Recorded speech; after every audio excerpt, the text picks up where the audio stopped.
அன்பு உறவுகளே, ப்ளவுஸில் வந்து பேக் சைடு ரெடி பண்ணி ஃப்ரண்ட்டு பார்ட்டு 2 பார்ட்டுமே ரெடி பண்ணிட்டேன். ஷோல்டர்ஸும் அட்டாச் பண்ணியாச்சு.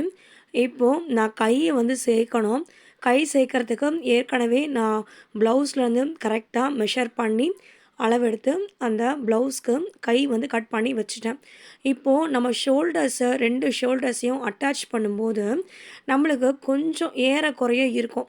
எதனால் அப்படி இருக்கும்னா, நம்ம ஃப்ரண்ட் பீஸையும் பேக் பீஸையும் அட்டாச் பண்ணும்போது நம்ம பேக்கில் வந்து மடித்து தைக்கிறோம், ஃப்ரண்ட்லேயும் அதை ஃபினிஷிங் வந்து க்ளோஸ் பண்ணும்போது தெர் ஆர் சம் வேரியேஷன்ஸ் கொஞ்சம் முன்ன பின்ன இருக்கும் in some point of time. So அப்போ நீங்கள் வந்து அதை நினச்சி பெருசாக கவலைப்பட்டு நம்மளுக்கு வந்து ப்ளவுஸ் தைக்க வராது அப்படின்னு நீங்கள் யோசிக்க வேண்டாம். அந்த ப்ளவுஸை நாம் எப்படி அட்ஜஸ்ட் பண்ணுறது அப்படின்றத நம்ம கற்றுக்கணும்.